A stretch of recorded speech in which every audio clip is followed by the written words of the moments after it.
எல்லோருக்கும் வணக்கம் நண்பர்களே. அடுத்த வாரத்தில் வேற எந்த விதமான முக்கியமான செய்தியும் கிடையாது. எஃப்ஐஎஸ்னுடைய செய்தி தான் பெரிய செய்தி. ஏன்னா உலக அதிசயமாக எஃப்ஐஎஸ் தொடர்ந்து நம்ம மார்க்கெட்டில் வாங்கிட்டு இருந்தாங்க. ஐடி ஷேர்களுடைய வீழ்ச்சினால அவங்களே பயந்துட்டு திடீர்னு ஒரே நாளில் 7395 கோடி போன வாரம் வெள்ளிக்கிழமை வித்திட்டாங்க. இதனால் என்ன ஆச்சு அப்படின்னு பார்த்தீங்கன்னா, பல மாதங்களுக்கு பிறகு முதல் முறையாக ஒரு மாதத்தில் வாங்க ஆரம்பிச்சிருந்தாங்க. அத்தனையும் ஒரே நாளில் விற்று தள்ளிட்டு வெளியே போயிட்டாங்க. ஸோ அடுத்த வாரத்தில் புதிய பயம் என்பது எதுவுமே இல்லை. ட்ரம்ப் அவர்கள் கிரீன்லாந்து பற்றி பேசினா என்ன, ஈரான் பற்றி பேசினா என்ன, ரஷ்யா அல்லது உக்ரைனுடைய வார் பற்றி பேசினா என்ன, அது எல்லாமே ஏற்கனவே மார்க்கெட்டுக்குள்ளே வந்த செய்தி.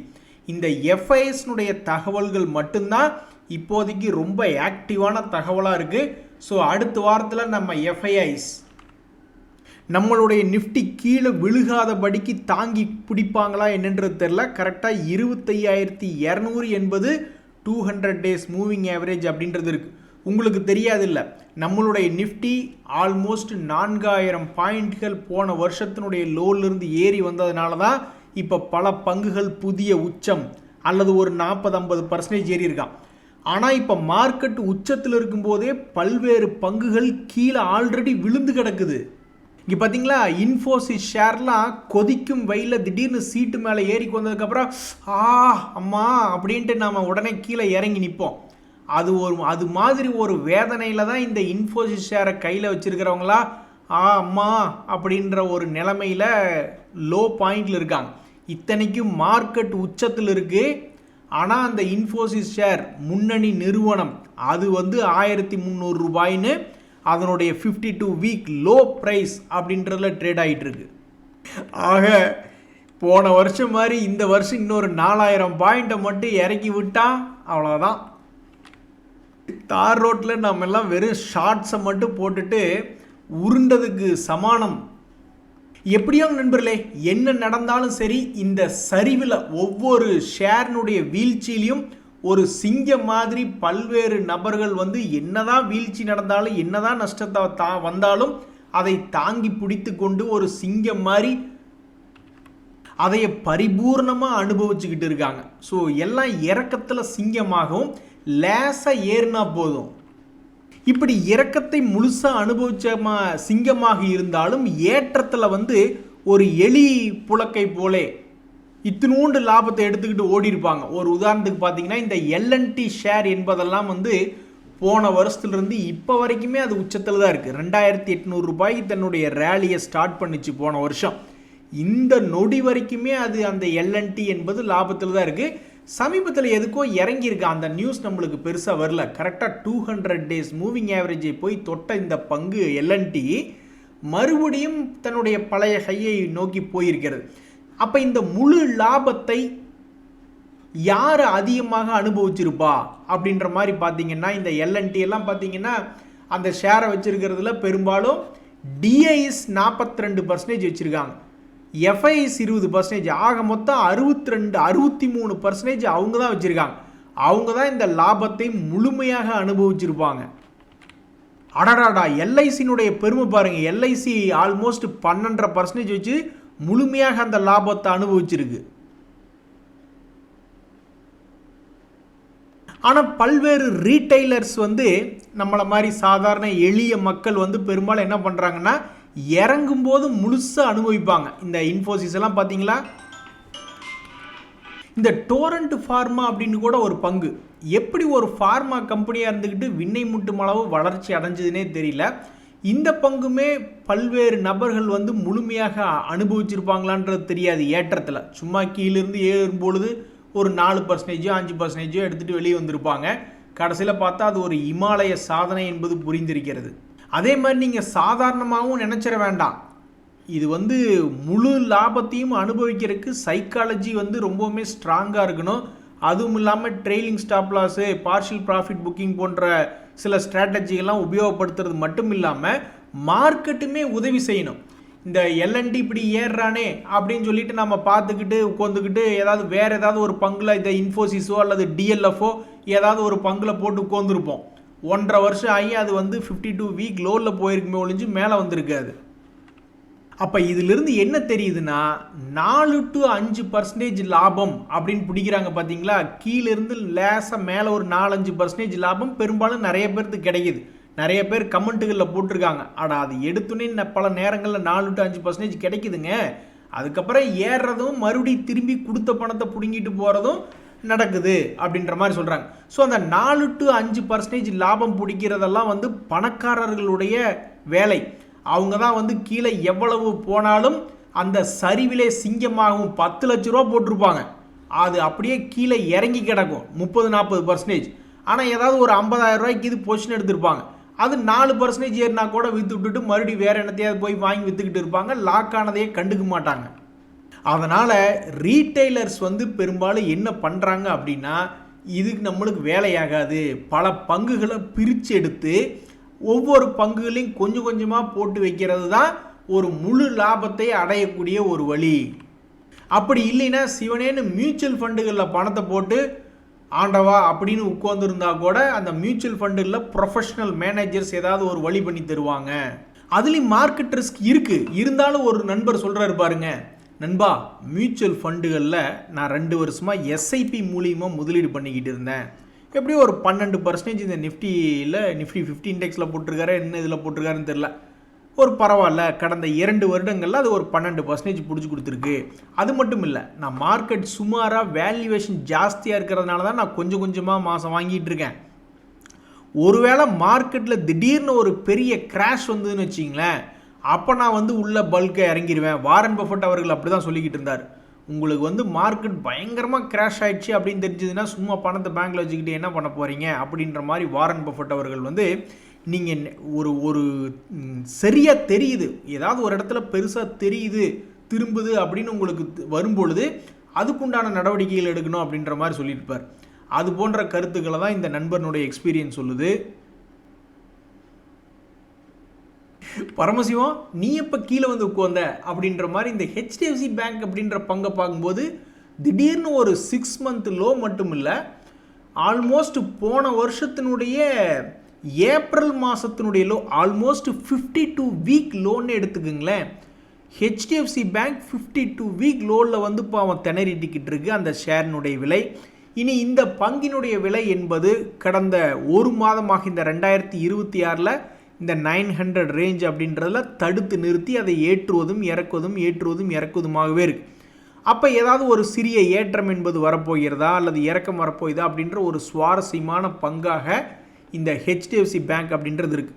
ஸோ இந்த ஹெச்டிஎஃப்சி பேங்க் ஷேர் ப்ரைஸில் வரக்கூடிய மாற்றங்களுக்காக பல ட்ரேடர்கள் காத்துக்கிட்டு இருக்காங்க. ஸ்மார்ட் மணி கான்செப்ட்காரங்களே என்ன நினச்சிக்கிட்டு இருப்பாங்க, சரி உள்ளே போனதை பழைய ரேட் ஏதாவது ஒரு பழைய ரெசிஸ்டன்ஸ் இது வரும்பொழுது வித்துவிட்டு ஓடணும் அப்படின்னு அவங்க நினச்சிக்கிட்டு இருப்பாங்க. இன்னும் வேறு சிலர் என்ன நினச்சிக்கிட்டு இருப்பாங்க, இன்னுமே கொஞ்சம் சீப்பான ரேட் வந்தால் கூட நல்லா தானே இருக்கும் அப்படின்னு நினச்சிக்கிட்டு இருப்பாங்க. யார் நினைக்கிறது நடக்குது நண்பர்களே. நான் சோஷியல் மீடியாக்களில் பார்த்துக்கிட்டு இருக்கேன், கேள்வி கேட்டிருக்காங்க, என்னங்க உங்களுக்கு 1 கோடி பணம் இருந்தால் போதுமா ரிட்டையர்மெண்ட் ஆகிருக்கு அப்படின்ட்டு. இது என்னையா கேள்வி? 1 கோடிங்கிறது ஒரு ராஜ யோகம். அந்த ராஜயோகம் எப்போ தான் நம்ம கையில் வந்து புரளும். அந்த 1 கோடி பணம் எப்படி இப்போ வீடெல்லாம் வாங்கணுன்னா கண்டிப்பாக பத்தாது. ஆனால் தொழில் செய்கிறவங்ககிட்ட, ஸ்டாக் மார்க்கெட்டில் இருக்கிறவங்ககிட்ட, மற்ற வேறு ஏதாவது பண்ணுறவங்ககிட்ட, வேலைக்கு போயிட்டு இருக்கிறவங்ககிட்ட போய் இந்த 1 கோடியினுடைய மதிப்பு என்னன்னு கேட்டால் அது ராஜயோகம்யா, ராஜயோகம். அப்பேற்பட்ட பணத்தை பார்த்து என்னங்க உங்களுக்கு 1 கோடி போதுமா அப்படின்ற மாதிரி மீடியாக்களில் கேட்டுக்கிட்டு இருக்காங்க. போதும் யா, சத்தியமாக போதும். ஸோ நம்ம எல்லாத்து கையிலையும் என்றைக்கையாவது ஒரு நாள் அந்த ராஜயோகம் கையில் புரளும் பொழுது நம்மளுடைய மனநிலை எப்படி இருக்கிறது, நம்மளுடைய வாழ்க்கையின் தராதரம் எப்படி உயரப்போகிறது அப்படின்றது பார்க்கறதுக்கு ரொம்ப ஆவலாக தான் இருக்குது. எத்தனையோ பேர் 25%, 50% கிராஸ் பண்ணியிருப்பாங்க. இருந்தாலும் அந்த முழுமையாக அனுபவிக்கிற மாதிரி மொத்தமாக அந்த 1 கோடி என்பது இன்னும் எத்தனை வருடத்தில் வரப்போகிறதோ. தம்பி நீ இப்படியே பண்ணிக்கிட்டு இருந்தீங்கன்னா ஏற்கனவே இருக்கக்கூடிய எங்கள் லாபமெல்லாம் வெளியேறிடுமே அப்படின்னு பல ட்ரேடர்கள் ஃபீல் பண்ணிக்கிட்டு இருக்காங்க. என்னென்னா இந்த ஹிந்துஸ்தான் ஏரோநாட்டிக்ஸ் உங்களுக்கு இப்போ தான் பார்க்குறக்கு ஒரு வருஷம் 2 வருஷமாக சும்மா அப்படியே ஆடிக்கிட்டு இருக்கிற மாதிரி இருக்கும். ஒரு காலத்தில் 2021 அவனுடைய ரேலி ஆரம்பித்தான், 1000 ரூபாய்க்கு கீழே இருந்து ஆரம்பித்தான். நான் ஸ்டாப் ரேலி 5000 வரைக்கும் வந்து தான் அவனுடைய மூவ்மெண்ட்டே ஸ்டாப் ஆச்சு. 5000 வந்த பிறகு அந்த பங்கினுடைய விலைகள் என்பது பார்த்தீங்கன்னா 5000லிருந்து 2500 போகிறதுக்கும் மறுபடியும் 2500லிருந்து 5000 போகிறதுக்கும் இப்படியே தான் அது விளையாண்டுக்கிட்டு இருக்குது. தற்சமயத்துக்கு அதனுடைய பழைய இடத்துக்கும் வந்து சேரல, அதனுடைய உச்சத்துக்கும் போய் சேரல, கரெக்டாக சென்டர் பாயிண்டில் இருக்கான். ஸோ இனி இது இருக்கின்ற லாபத்தை காப்பாற்றி மேல் நோக்கி போகுமா? எல்லாருக்கும் அதான் ஆசை. கீழே வந்து தொடுறதுக்கு முன்னாடி ஒரு முறை மேலே போய் உச்சியை தொட்டுட்டு வந்தால் எவ்வளோ சந்தோஷமாக இருக்கும் அப்படின்ற மாதிரி தான் பார்த்துக்கிட்டு இருக்காங்க. அதுக்குண்டான நியூஸ் இன்னும் பெருசாக வரல. ஸோ இந்த ஹிந்துஸ்தான் ஏரோநாட்டிக்ஸ் அப்படின்ற ஷேர் ப்ரைஸ் எப்போ ரெக்கவரி ஆகும் ஆண்டவா அப்படின்னு எல்லாம் வேண்டிக்கிட்டு இருக்காங்க. நண்பர்களே, இப்போ சமீபத்தில் பார்த்தீங்கன்னா நிறைய பேர் ஒரே ஒரு ஸ்டாக்கில் தான் முதலீடு. அது ஏறிச்சுன்னா எனக்கு கல்யாணம், இல்லைன்னா நான் கல்யாணமே பண்ணாமல் வந்துக்கிறேன், அது ஏறிச்சுனா தான் வீடு கட்ட போகிறேன், இல்லைன்னா எனக்கு வீடே வேண்டாம் அப்படின்ற மாதிரிலாம் நிறைய பேர் பண்ணிக்கிட்டு இருக்காங்க. ஆனால் அந்த காலத்திலிருந்தே வந்து எந்த மாதிரியான ஒரு விஷயம், ஒரே ஒரு ஸ்ட்ராட்டஜி வாரன் பஃபட் அவர்கள் எடுத்து பார்த்தீங்கன்னா அந்த காலத்துலேருந்து இந்த காலம் வரைக்கும் ஒரு நல்ல கம்பெனி ரொம்பவுமே சீப்பான விலை குறைவாக இருக்கும் பொழுது போய் என்ட்ரு ஆவார். அது வந்து அவருடைய ஒரே ஒரு ஸ்ட்ராட்டஜி. இது ஃபண்டமெண்டல் பற்றிய ஸ்ட்ராட்டஜி. டெக்னிக்கலாக சில பேர் ஆர்எஸ்ஐனா ஒரு இண்டிகேட்டர் அல்லது எம்ஏசிடினா ஒரு இண்டிகேட்டர், ப்ரைஸ் ஆக்ஷன் ட்ரேடிங்னு ஏதோ ஒரே ஒரு இண்டிகேட்டர், ஒரு ஸ்ட்ராட்டஜி மட்டும்தான் அவங்களுடைய லாபம் பெருகும்படியாக வேலையை பார்த்துக்கிட்டு இருப்பாங்க. அப்படி ஒரு ஸ்ட்ராட்டஜியை நீங்கள் இது வரைக்கும் உங்களுடைய வாழ்நாளில் ஏதாவது பண்ணியிருக்கீங்களா? ஏதாவது ஒன்றுன்னா ஒரே ஒரு ஸ்ட்ராட்டஜி அது வந்து உங்களுக்கு உதவி செஞ்சுருக்கா? நீங்கள் சில நாள் அதை பண்ணியிருக்கலாம், பண்ணாமல் போகலாம், ஆனால் வாட்ச் பண்ணிக்கிட்டு இருந்திருப்பீங்கள்ல, அப்படி ஒரு ஸ்ட்ராட்டஜி உங்களுக்கு என்ன உதவி செஞ்சுது? நான் இப்போ சம்மரி பண்ணுற மாதிரி இருக்கேன்னு வச்சுக்கோங்களேன். உங்களுக்கு இந்த தகவல் ஏதாவது உதவி செய்யுதான்னு பாருங்கள். ஒரு நண்பர்லாம் கமெண்ட் போட்டிருக்காரு, நான் ஏதாவது ஒரு பங்குக்குள்ளே போகணுன்னா முதல்ல அதில் ரொம்ப குறைவான பங்குகளில் தாங்க காலடி எடுத்து வைப்பேன், அதுக்கப்புறம் அது நல்ல நேரமோ கெட்ட நேரமோ தெரில பெரிய கிராஷ் ஆகும், அதுக்கப்புறம் தான் நான் உள்ளே போயிட்டு மேலே வரும்பொழுது வித்துட்டு ஓடி வந்துடுவேன் அப்படின்ற மாதிரிலாம் ஒரு நண்பர் வந்து சொல்லியிருக்கார். இன்னொரு நண்பர் என்ன சொல்லுவார்னா 52 வீக் லோவில் அவர் வருஷத்துக்கே 4-5 கமெண்ட் தான் போடுவார். மற்ற டைம்லாம் வந்து ஒரு ரெகுலரான உரையாடல், காலை வணக்கம் மாலை வணக்கம் அப்படின்ற மாதிரி இருக்கும். ஆனால் அவர் போடக்கூடிய அந்த முக்கியமான கமெண்ட்டில் என்ன சொல்லுவார் அப்படின்ட்டுனா 52 வீக் லோ போகும்பொழுது எடுத்து வச்சுக்கிட்டு ஒரு வருஷம் 2 வருஷம் கழித்து மறுபடியும் 52 வீக் ஹை வரும்பொழுது கொடுத்து விட்ருவாங்க. சிலதெல்லாம் வந்து ஒரு வருஷம் லோவில் எடுப்பேன், அப்புறம் பார்த்தா அது 2 வருஷம் லோ 3 வருஷம் லோலாம் போகும், ஆனால் எனக்கு வருஷத்துக்கு ஒரு லோ ஒரு கணக்கு தானே வருது அப்படின்ற மாதிரி சொல்லிக்கிட்டு இருப்பார். அப்புறம் மியூச்சுவல் ஃபண்டுகளில் எஸ்ஐபி மூலியமாக முதலீடு பண்ணிக்கிட்டு இருக்கிறது எனக்கு வந்து சக்ஸஸ்ஃபுல்லாக இருக்குங்க அப்படின்ற மாதிரி சில நண்பர்கள் கமெண்ட் போடுவாங்க. இப்போ நான் சொன்னது வந்து என்னுடைய டாப் ஆஃப் மைண்டில் அவங்க சக்ஸஸ்ன்னு சொன்ன ஒரு சில பாயிண்ட்டுகள் தான். இன்னுமே நான் ஞாபகப்படுத்தி சொல்லிக்கிட்டே இருந்தேன்னு வச்சிங்களேன், அது எப்படியும் ஒரு 10 பாயிண்ட்டுக்கு மேலே எல்லாம் போகும். ஆனால் அது வீடியோ பார்க்கக்கூடிய பழைய நண்பர்களுக்கு தெரியும், அவங்க எப்படியும் பல கமெண்ட்டுகளை படிச்சிருப்பாங்க. ஸோ இப்போ நிறைய பேர் இந்த வீடியோக்கள் புதுசாக இருக்கிறவங்க பார்க்குறதுனால நீங்கள் உங்கள் வாழ்க்கையில் ஒரு ஸ்ட்ராட்டஜி அது வேலை செஞ்சுக்கிட்டு இருந்தது அப்படின்ற ஒரு தகவல் சொன்னீங்கன்னா அது மற்றவங்களுக்கு பயன்படும். நான் பார்த்த வரைக்குமெல்லாம் வந்து அது ஏறுமுகமாக இருந்தாலும் சரி இறங்குமுகமாக இருந்தாலும் சரி, ஒரு செக்டர் லீடர் போன்ற பங்குகள் ஒரு குறிப்பிட்ட லோ லெவல் அப்படின்றது வரும் பொழுது இந்த ஸ்மார்ட் மணி ட்ரேடர்ஸ் அப்படின்றவங்கெல்லாம் வந்து சில பேர் என்ட்ராவாங்க. ஸோ அது போன்ற ஸ்ட்ராட்டஜிகள் அதிகமாக லாக் ஆகாமல் ஓரளவுக்கு மேல் நோக்கி வரக்கூடிய வாய்ப்புகள் என்பதை உருவாக்கும். இன்னொரு மிக முக்கியமான தகவல் நண்பர்களே, சமீபத்தில் வாலட்டிலிட்டியாக இருக்கக்கூடிய ப்ராடக்ட்டுகளில் இந்த அப்பெக்ஸ் ஃபுட்டு போன்ற ஃபுட் ரிலேட்டடான ஸ்டாக்ஸ்லாம் திடீர்னு ஒரு வாலட்டிலிட்டி வந்து ஏறிட்டான். இந்த டெக்ஸ்டைல் பங்குகளுமே வந்து திடீர்னு வாலட்டிலிட்டி வந்து ஏறினவங்க தான் இருந்தாலும் திடீர்னு அமெரிக்க ஜனாதிபதி ஒரு நல்ல செய்தி கொடுத்து அடுத்த நாளே ஒரு கெட்ட செய்தி கொடுத்துட்டாப்ல. பங்களாதேஷோட அமெரிக்காவிலிருந்து ஏற்றுமதி செய்யக்கூடிய நூல் இலைகளை உபயோகப்படுத்தி திரும்பி அமெரிக்காவுக்கு பொருட்களை ஏற்றுமதி பண்ணும் பொழுது அந்த கார்மெண்ட்ஸுக்கு 0% வரி அப்படின்ட்டாங்க. ஏறினவன் மறுபடியும் திரும்பி கீழே உட்காந்துக்கிட்டாங்க பல்வேறு டெக்ஸ்டைல் கம்பெனிஸ். அப்புறம் நேற்று நமது அமைச்சர் ஒருத்தர் என்ன சொல்கிறாரு அப்படின்னு பார்த்தீங்கன்னா, இல்லை அது பங்களாதேஷ்க்கு அந்த மாதிரி சலுகை கொடுக்கும் பொழுது அமெரிக்கா நம்மளுக்கு அது கொடுக்கும் அப்படின்ற ஒரு தகவல் வந்த உடனே வெள்ளிக்கிழமை அன்னைக்கு மறுபடியும் கொஞ்சம் லேசாக மேல் நோக்கி ஏறி தான் இந்த கேபிஆர் மில் என்பது க்ளோஸ் ஆகிருக்கு. இந்த கேபிஆர் மில்லில் இன்னொரு விஷயம் என்னென்னா, சித்தன் போக்கு சிவன் போக்கு அப்படின்ற மாதிரி கடந்த 8 மாதங்களாகவே அமெரிக்காவினுடைய கட்டணம் என்பது அதிகமாக தான் இருக்குது. ஆனால் அந்த சூழ்நிலையிலையும் தொடர்ந்து தன்னுடைய லாபங்களை நிறைவாக அது ரெஜிஸ்டர் பண்ணிக்கிட்டே வந்துக்கிட்டு இருக்கு கேபிஆர் மில். அதனால் இந்த பங்கு தன்னுடைய வீழ்ச்சியை மீட்டெடுத்து மறுபடியும் தன்னுடைய பழைய உச்சங்களை தொடுமா இல்லையா, கரடிகளுக்கு சவாலாக மாறி தன்னுடைய பழைய நிலையை எட்டி பிடிக்குமா, அல்லது சரி கரடிகளோடைய சமாதானமாய் கரடிகளோடைய வாழ்வோம் அப்படின்னு கீழே கோருமா என்பது பொறுத்திருந்து தான் பார்க்கணும். தற்போதைக்கு இந்த பங்கு 2025 ஒரு பூம் கிடைச்ச ஒரு இடத்துல மறுபடி ட்ரேட் ஆகிக்கிட்டு இருக்குது. இனி இந்த 2026 இந்த பங்கினுடைய நகர்வு என்பது கீழ் நோக்கிய அல்லது மேல் நோக்கிய என்பது பொறுத்திருந்து தான் பார்க்கணும்.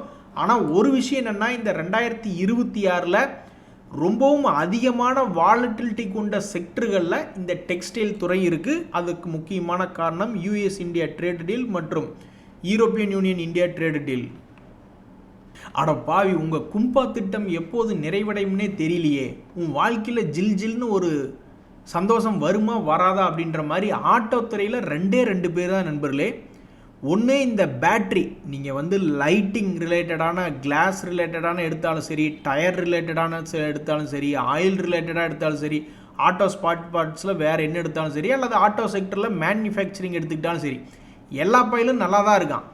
ஆனால் இந்த பேட்ரியும் அதே மாதிரி இந்த டாடா டெக்னாலஜியும் ஆட்டோ செக்டருக்கு சர்வீஸ் பண்ணுறக்கூடிய ஒரு கம்பெனி தான். ஆட்டோமோட்டிவ் இண்டஸ்ட்ரிக்கு ஒரு டெக்னாலஜி ரிலேட்டடான சர்வீஸ் பண்ணக்கூடிய இந்த டாடா டெக்னாலஜிஸ், இந்த பசங்க ஏற மாட்டேன்றாங்க.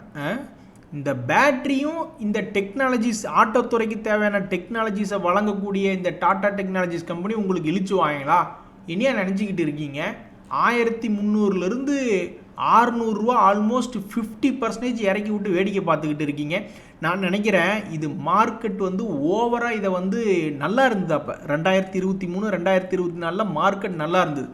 அப்போ எல்லாம் போட்டி போட்டு விலை அதிகமாக கொடுத்து, இப்போ தீபாவளி சமயத்துலலாம் பார்த்தீங்கல்ல, எப்படி இருந்தாலும் துணின்னு ஒன்று வாங்கணும், கடைசிக்கு 50 ரூபாய்க்கோ 100 ரூபாய்க்கோ போய் ஏதோ ஒன்று எடுப்போம் அப்படின்ட்டு தான் நம்ம போய் எடுக்கிறோம். அது மாதிரி அந்த மார்க்கெட் நல்லா இருந்த சமயத்தில் விலையை ரொம்ப அதிகமாக கொடுத்து எடுத்துட்டாங்க போல். அப்போ இருந்து வேல்யூவேஷனுடைய கான்செப்டில் இந்த பங்கு வந்ததுலேருந்து அநியாயத்துக்கு இறங்கி இப்போ இந்த பங்கு ஒரு சாதனை பண்ணியிருந்தது. 2025 தன்னுடைய வீழ்ச்சியை நிறுத்திய சாதனையை பண்ணியிருந்தது. இப்போ மறுபடியும் அதே இடத்துல கீழே விழுந்து கிடக்குது. இனி ஏதாவது மறுபடியும் இந்த பங்கு சைடுவேஸ்குள்ளே போகுமா? தாங்கள் செய்த சேல்ஸ் என்ன, தங்களுடைய ரிசல்ட் என்ன அப்படின்னு பார்த்தா அது ஒன்றும் மோசமான வேலையெல்லாம் பண்ணல. தன்னுடைய சேல்ஸ் என்பதை ரொம்ப திறமையாக அதனுடைய சேல்ஸை இம்ப்ரூவ் பண்ணியிருக்கு. பட் இருந்தாலும் அதர் இன்கமில் அவங்க என்ன பண்ணியிருந்தாங்க அப்படின்றது தெரியல. அதில் ஒரு 124 கோடி மைனஸ் போட்டு தற்போதைக்கு வெறும் 6 கோடி தான் லாபம். ஸோ இப்போ மக்கள்கிட்ட இருக்கக்கூடிய ஒரே கேள்வி, ஆட்டோ துறையில் இவங்க 2 பேர்த்த மட்டும் செலக்ட் பண்ணி பேட்ரி துறையும் இந்த ஆட்டோ துறைக்கு தேவையான டெக்னாலஜிஸை ப்ரொவைட் பண்ணக்கூடிய இந்த டாடா டெக் போன்ற பங்குகளை மட்டும் தேர்ந்தெடுத்து அந்த செக்டரை மட்டும் போட்டு இப்படி அடி வெளுத்து விட்டுக்கிட்டு இருக்கீங்களே, டயர் கம்பெனி நல்லா உருட்டி விட்டு விளையாண்டுக்கிட்டு இருக்கீங்க. இந்த 2 செக்டர் அப்படி என்ன பாவம் செய்தது அப்படின்றதான் ஒரு நியாயமான கேள்வியாக இருக்குது. இந்த ரியல் எஸ்டேட் கம்பெனிகளுக்கு அப்படி என்னதான் பற்றாக்குறைன்னு தெரியல, இப்படி அநியாயத்துக்கு வீழ்ச்சி அடைஞ்சு கிடக்கிறாங்க. டிஎல்எஃப் என்ற பங்குமே அநியாயத்துக்கு 600 ரூபா போன வருஷத்தினுடைய அதே விலையில் விழுந்து கிடக்குது. இப்போ கோயம்புத்தூர் பக்கமெல்லாம் ரியல் எஸ்டேட் இன்றைக்கி காலையில் ஓப்பன் பண்ணுறேன்றாங்க, சாயந்தரத்துக்குள்ளேயே எல்லா பிளாட்டும் விற்று போச்சுங்க அப்படின்றாங்க. இன்னையா விளையாடுறீங்களா? இந்த டிஎல்எஃப் தான் லாபம் பண்ணிக்கிட்டு இருக்குது, போன சமீபத்தினுடைய எல்லா குவார்ட்டர்லையும் தான் லாபம் பண்ணிக்கிட்டு இருக்குது. ஆனாலும் இந்த பக்கம் ஒரு வருஷத்தினுடைய லோ ப்ரைஸில் இவன் தான் செக்டர் லீடர். ஆக்சுவலாக நம்ம என்னதான் நம்ம ஊர் பக்கம் பல கோடிக்கு வியாபாரம் பண்ணுறாங்க அப்படின்னாலும் ஒரு வருஷத்துக்கு 2000 கோடி லேண்ட் சேல்ஸ், அந்த பில்ட் பண்ணி சேல்ஸ் பண்ணுறதில் பண்ணுற வேலையெல்லாம் பண்ணிக்கிட்டு இருக்காங்க. ஆனால் எக்ஸ்கியூஸ்மி, ஒரு வருஷத்துக்கு இல்லை, ஒரு குவார்ட்டருக்கு, ஒரு வருஷத்துக்குன்னு பார்த்தோம்னா 10,000 கோடி. அதான் நான் பார்த்தேன். ஒரு வருஷத்துக்கு 10,000 கோடிக்கெல்லாம் பிஸ்னஸ் பண்ணக்கூடிய பல்வேறு பெரிய கம்பெனி அந்த செக்டர் லீடர் டிஎல்எஃப் அதை கொண்டே கீழே கோர வச்சுருக்காங்க. ஆனால் கோயம்புத்தூரில் நேற்று தான் மகா சிவராத்திரிக்கு ஒரு பிளாட்டு போட்டால் இன்றைக்கி விற்று போச்சுன்றாங்க. டாய், இன்னும் மகா சிவராத்திரியே முடியல, அதுக்குள்ளே உனக்கு பிளாட்டு விற்று போச்சா? ஆனால் ஷேர் மார்க்கெட்டில் லீடிங்கில் இருக்கக்கூடிய டிஎல்எஃப் செக்டர் லீடர் அவன் கீழே விழுந்து கிடக்கிறான். அப்படி என்னதான் பற்றாக்குறைன்னே தெரியல. ஷேர் மார்க்கெட்டில் கீழே விழுந்து கிடக்கக்கூடிய இன்னொரு பங்கு ஏடிஜிஎல். என்ன கிடைக்கும்னா கும்பா கிடைக்கும் அப்படின்ற மாதிரி இந்த பங்கு சமீபத்தில் கடந்த எத்தனை வருடங்கள் 2022 உங்களுக்கு என்னங்க கிடைச்சதுன்னா எங்களுக்கு கிடைச்சது கும்பா அப்படின்ற மாதிரி ஒரு 519 ரூபாய்க்கு ட்ரேட் ஆகி கொண்டிருக்கக்கூடிய ஒரு பங்காக இந்த ஏடிஜிஎல் ட்ரேட் ஆகிட்டு இருக்கு. இந்த கம்பெனியினுடைய லாப நஷ்டங்களை பொறுத்த வரைக்கும் அதானி குரூப்பில் வளர்ச்சி அடையாத ஒரு கம்பெனியாக இதுக்கு முன்னாடி அவன் 2022 100 கோடி 150 கோடி லாபம் பண்ணியிருந்தது. இப்போ 2025 டிசம்பர் குவார்ட்டர்லையும் அதே 159 கோடியாக லாபத்தை ரெஜிஸ்டர் பண்ணியிருக்காங்க. சரி நண்பர்களே, இன்றைக்கி ஞாயிற்றுக்கிழமை அப்படின்றதுனால தான் பல்வேறு டாப்பிக்குகளை பேச முடியும். நாளைக்கெல்லாம் மார்க்கெட் ஓப்பன் ஆகிடுச்சுன்னா அப்புறம் நிறைய முக்கியமான செய்திகள் ஸ்லைடில் இடம் பிடிச்சிடும். அதனால் இப்போ உங்களுக்கு எந்த ஒரு ஸ்ட்ராட்டஜி ஷேர் மார்க்கெட்டில் பணக்காரர் ஆக்கியிருக்கு அப்படின்ற விஷயத்தை பார்த்தீங்கன்னா எனக்கு தெரிஞ்சு பல பேர் கமெண்ட் பண்ணியிருக்காங்க. அதில் டாப் இடத்துல பார்க்குறது ஐபிஓவில் பல பேர் அப்ளை பண்ணுறாங்க, அது கிடைக்கிறது இல்லை சில பேர்த்துக்கு. பட் கிடைக்கும் பொழுது அது ஒரு நல்ல ஐபிஓவாக இருக்கும் பொழுது 4-5 நாட்களிலேயே அது 10% முதல் 50 என்எஸ்டிஎல்லாம் நல்ல ஒரு அருமையான ரேலி கொடுத்தது, க்ரோ கொடுத்தது. இனி அடுத்தது என்எஸ்சியினுடைய ஐபிஓ வருது. ஸோ எந்த ஒரு ஸ்ட்ராட்டஜி பல்வேறு ட்ரேடர்களை பணக்காரர் ஆக்கியது அப்படின்னா இந்த ஐபிஓ அலாட்மெண்ட் ஆகுது அப்படின்னா அது பண்ணுது. பைபேக் போன்ற சிலது ஏற்கனவே ஸ்டாக்குகளை வச்சுக்கிட்டு இருப்பாங்க. இன்ஃபோசிஸ் மாதிரி, டிசிஎஸ் மாதிரி, விப்ரோ மாதிரி ஏற்கனவே ரொம்பவும் பிரபலமான பங்குல சில பேர் வச்சுக்கிட்டு இருப்பாங்க. அவங்க 2 வருஷத்துக்கு ஒருக்காவோ 5 வருஷத்துக்கு ஒருக்காவோ பைபேக் என்பது கொடுக்கும் பொழுது அது சில நேரங்களில் பெரிய அளவில் ஒரு 20-30% என்பது அசால்ட்டாக லாபகரமாக இருந்த சம்பவங்கள்லாம் நடந்திருக்கு. ரைட்ஸ் இஷ்யூமே அந்த மாதிரி சுவிட்சர்லாண்டில் ஒரு இடம் வெறும் 5 ரூபாய்க்கு எப்போ ஒரு இடம் ரைட்ஸ் விட்டுருந்தான், கடைசியில் பார்த்தா அது 80 ரூபாய்க்கு போச்சு. ஸோ இந்த 3 ஐட்டம் மட்டும்தான் ஒருத்தருக்கு ஒரு நிலையான ஒரு சந்தோஷம் என்பது ஷேர் மார்க்கெட்டில் கொடுத்துருக்கு. மற்றபடி எல்லாமே திறமை, லக் என்பது தான் இருக்குது. இப்போ இன்ட்ராடே ஆகட்டும், அதுக்கு அடுத்தது பை டுடே செல் டுமாரோன்ற கான்செப்ட் இருக்குது, ஸ்விங் ட்ரேடிங் இருக்குது, ஷார்ட் டைம் லாங் டேர்ம்னு இருக்குது, அதுக்கப்புறம் ட்ரேடிங்லேயே ஆப்ஷன் செல்லிங் ஆப்ஷன் பையிங்னு இருக்குது. இது போக காம்ப்ளெக்ஸ் ஸ்ட்ராட்டஜிஸ்னு இருக்குது. இந்த ஈக்விட்டியும் உபயோகப்படுத்தி, ஆப்ஷன் செல்லிங்கையும் உபயோகப்படுத்தி, ஆப்ஷன் பையிங்கையும் உபயோகப்படுத்தி, ஃபியூச்சர்ஸையும் உபயோகப்படுத்தி ரொம்ப காம்ப்ளெக்ஸான போடக்கூடிய ஸ்ட்ராட்டஜிகளும் இருக்குது. இத்தனை விஷயங்களில் உங்களுக்கு எது உங்களை பணக்காரன் ஆக்கியது அப்படின்றத தெரியப்படுத்துங்க. எனக்கு டிவிடெண்ட் என்பது தான் பணக்காரன் ஆக்கியது. எஸ்ஐபி போன்ற முறைகள் தான் என்னை எனக்கு சந்தோஷத்தை, மகிழ்ச்சியை கொடுத்தது. இன்றைக்கி எப்படியாவது மேட்ச்சுக்கு முன்னாடி வீடியோ போட்டணும்னு நினச்சிக்கிட்டே இருந்தேன். ஏன்னா சமீப காலமாக கரெக்டாக ஒரு 6:30னா 6:30, மத்தியானத்துக்கு ஒரு 1:30னா 1:30, நம்மளால் டைமே பிடிக்க முடியல கடந்த ஒரு வருடமாகவே. இன்றைக்கி எப்படியாவது 6:30 மணிக்கு முடிச்சிடணும்னு சொல்லிட்டு மத்தியானம் 2 மணிலேருந்து உட்காந்துக்கிட்டு இருக்கேன். அந்த வீடியோவை போட்ட முடிச்சதுலேருந்து இதே வேலையை தான் பார்த்துக்கிட்டு இருந்து எப்படியும் இப்போ ஒரு வழியாக முடிச்சு விட்டுட்டேன். 6:30 மணிக்கு சந்திப்போம். நன்றி, வணக்கம்.